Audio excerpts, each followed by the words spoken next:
Welcome to round 3 of OHS Season 64. This week I am playing Swarm, and we are both 2-0, so up at the top of the bracket. As a reminder, this is a Bring 2 event, so each of us have brought 2 armies, and there will be a bit of a draft to figure out who plays what. Swarm has a Ranjit build with Halusha, Crab, and Ordo, and an Ornak Heroes build supported by Krug, Brunak, Avernus, and then Marku for the Order Marker 1 shenanigans. Let's take a look at the map here. We have Dagmar on the right and Lordja Ivor on the left. This map with Dagmar makes my Vark army pretty good. I'm thinking that my Vark army is the strongest army in the pool. I think that on this map it's going to be stronger than the Death Chasers build.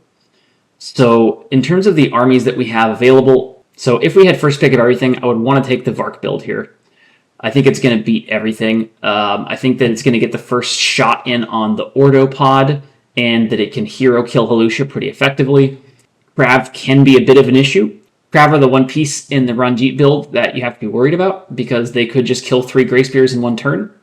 But if they don't, you're probably going to be able to close in on them. There's also some ability on this map to hide Grey Spears behind the ruin, if you lose initiative, basically to delay, so that the Crab don't get to you until you're able to hopefully get the switch with Dagmar from round 1 into round 2. In terms of the Grey Spears into the Ornak build, I don't think that one's even remotely close. Grey Spears and Dark Claws are great at killing heroes, and that is a hero-centric build.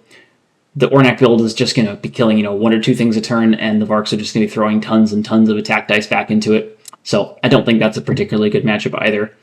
However, Swarm gets the choice of who picks first here, not me. So we don't know what Swarm's going to do yet. Now that we have sort of node-locked the Vark build as the top option, if we take the Vark build out, like if someone strikes that, then what does that leave us with? Let's take a look at Swarm's 2 armies against each other. We have the Ranjit build and the Ornak build. On this map is actually a pretty good map for the Ornak build. Brunak and Avernus both have lava immunity, and there are some really nice heighted lava spots on this map where 2 hex figures can sit there, so that's pretty sweet. Dagmar is also a really good glyph for that army in particular, because it gets to use Marku on Order Marker 1, Red Flag of Fury, and ship Marku straight to Dagmar. That's pretty sweet as well. Generally, that build's going to want to have Brunak carrying Ornak with them, but it's going to be able to take Dagmar and roll out all those heroes in round 1, and then probably be able to hold Dagmar going into round 2 and then punish. So it's a pretty good map for that specific army here. In terms of the Ranjit build, Krav are really the most dangerous piece in that build by far. Krav can do a lot. Krav could snipe Ornak in the opening. That would be quite scary. I think that the way that army wants to play is open round 1 all Krav, and then in round 2 go Krav, Ordo, Halusha to try to get the Ranjit bonus in round 2, where you get a lot of those ping shots in round 1, and then you still get the maximum offensive output. Quite unsure how my Death Chasers build does into those 2 armies. The Ornak build makes it so that it's harder for my Death Chaser build to take Dagmar if I lose initiative in round 1, because Marku's going to be there blocking it. So I think that my Death Chasers build is probably better off into the Krav build, specifically because I'm going to be able to control Dagmar in a way that the Krav build isn't. I also think that with the Death Chasers build, you get to open Sonalin into either of those 2 armies, which is pretty sweet, because you can get a lot of offensive value out of Sonalin before you come in with the Death Chasers. So if you're playing into Ranjit, you open Sonalin, and you try to trade him for like a little bit of all the pieces. So like you kill the Crab or 2, you kill an Ordo or 2, maybe you try to assassinate Ranjit. You try to trade him into something that sort of nukes a little bit of all the pieces of their army, and then you have the Death Chasers left to deal with the scattered bits that remain, which is then a pretty good spot for them. Into the Ornak build, I think you also want to open Sonalin and either try to assassinate Ornak or put a bunch of wounds on one of the heroes. Avernus is probably the worst hero for Death Chasers to have to face, because he can hit them all with his flame and auto-kill them, as opposed to taking the time to kill 1 at a time. A lot of the heroes in the Ornak build you don't want to multi-engage with Death Chasers, because they have the ability to kill more than 1. So with Death Chasers into the Ornak build, you're going to want to spread out your Death Chasers a lot and have one attack a bunch of different heroes each, just to try to limit how much they can kill in response. But Death Chasers have really high attacks, and so they can put really nice attacks on those heroes. So that's quite concerning. The real question then is, what's less bad? Death Chasers into Varks on this map, or one of Swarm's builds into Death Chasers? And I'm very torn here. I don't know what the answer to that question is. I don't know. I don't know.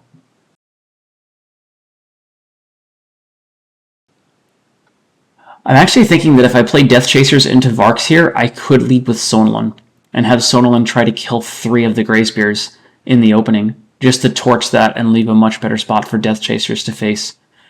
I really don't like the Ranjit build into the Death Chasers build that much here.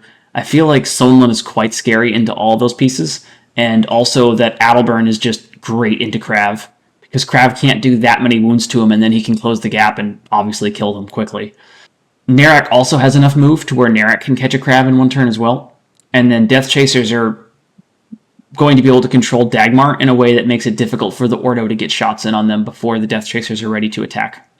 So that means I think whoever picks second is left with playing either Death Chasers into the Varks or the Ornak build into the Death Chasers. And the question is, which of those two is less bad for us?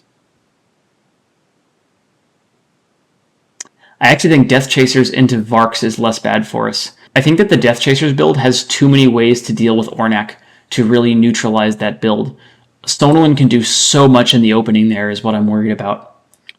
It's also the case that in round 1, you're probably going to be able to control Dagmar with Marku, but after round 1, the Death Chasers are probably going to have that control. So the Death Chasers can try to play it slow to where you don't get to hit them first in round 2. Like, basically don't come in yet and don't give the initiative switch potential from round 1 going into round 2. And then after that, contest the glyph. So for example, you can just open Sonolin in round 1 and keep your Death Chasers all back and have Sonolin ping Marku, or have Sonolin attack Ornak, or go in to hit one of the other heroes, etc. And then the Ornak build just isn't able to use the full value of Dagmar. So I think we have to just go with no strike here and let Swarm have my Vark build if he wants it, and play the Death Chasers into it. It's a spot where if we win opening initiative, we probably lose the game. Although, I might open Sonolin if I'm stuck with that spot. I really might open Sonolin there and see what Sonolin can do in the opening, because if Sonolin can get the first strike there, he could potentially get a lot of wounds in. Sonolin can ranged attack one Vark, and then the following turn go in and kill one, and then get another off the ranged attack, and that's a lot of potential wounds. If Sonolin can take out 3 of the Grey Spears, that makes the order marker so hard going into round 2, and it gives the Death Chasers a chance to win that in the endgame. So that's the plan. If Swarm chooses to pick first, I will strike nothing, expecting Swarm to take the Vark build, and then I take my Death Chasers. And if Swarm has me pick first instead, then I will be picking the Varks if they're available, and the Death Chasers otherwise. That is the plan. Let's hop on into the game and see how it goes. Unsurprisingly, Swarm chooses to pick first, and I stick with my plan and ban nothing. However, surprisingly, to me at least, Swarm then takes the Ornak build, and I respond by taking the Vark build, pretty happy to have gotten this matchup. Going into round 1, I think the only real option is to put all my order markers on Grey Spears, as it will allow me to develop my whole Vark build, and has the most upside if I lose round 1 initiative, where I can then take Dagmar and go for the switch, which makes it hard for Swarm to put the round 2 order marker 1 on Ornak, because I'll be able to kill him with Grey Spears. I do lose round 1 initiative, and am surprised to see 2 order markers on Isamu, in addition to the obligatory Ornak order marker and 1 on Krug. The order marker 1 is, of course, on Ornak, and Krug and Isamu both develop. At this point, I'm assuming Isamu has the order marker 2 and 3, because nothing else makes any sense, and that Swarm is either going for an Isamu assassination play, or for Isamu to grab a treasure glyph and bring it back for one of his other heroes. I bond with the Dark Claws, as I want to develop them, and I won't be needing Arctos' boost for Grey Spears to kill Isamu the next turn, and then bring up my Grey Spears as far as they can get without Isamu being able to hit one this next turn. Swarm's order marker 2 is indeed on Isamu, who takes the treasure glyph and gets the Belt of Giant Strength. I'm quite glad here that it's not the Searing Intensity glyph, as that would drastically increase the potential damage that Isamu can do into Varks.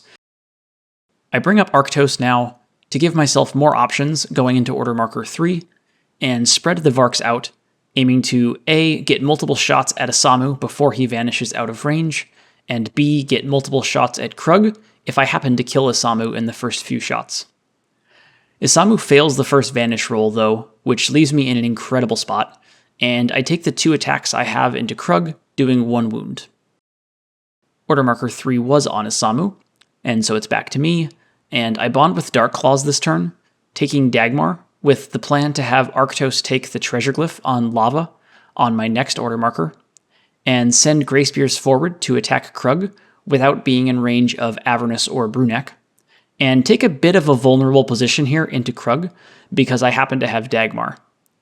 I then attack Krug, doing 6 wounds, but that means that's a 1 life Krug now, who has a base attack of 9.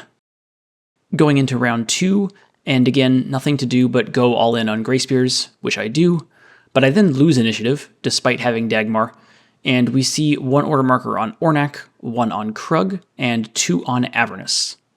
The order marker 1 is on Krug, which means that Ornak has the X, and the 2 and 3 must be on Avernus.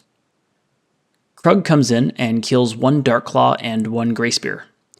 I think this was a mistake, though, and that Krug should have killed 2 Grey Spears, as I now can bond with Arctos without losing an attack activation for at least the next 2 order markers.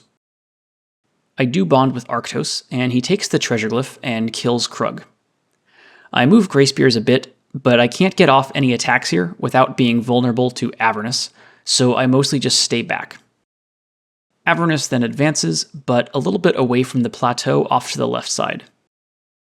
On my order marker 2, I decided my best option was to spread out my attacks, as doing a few wounds to each hero makes order markers harder the next round, and presents a better endgame potential for Master of the Hunt if he doesn't have to deal with, say, a full life Avernus or Marku.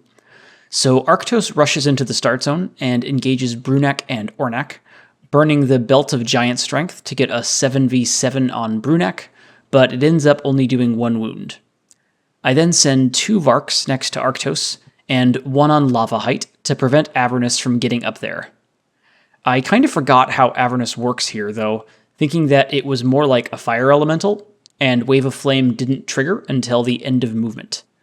I think my placement of 2 Greys next to each other is a mistake in hindsight, given that, because I didn't realize at the time Avernus could kill both in 1 turn, which is just negative variance that I should absolutely be avoiding given how far up I am here.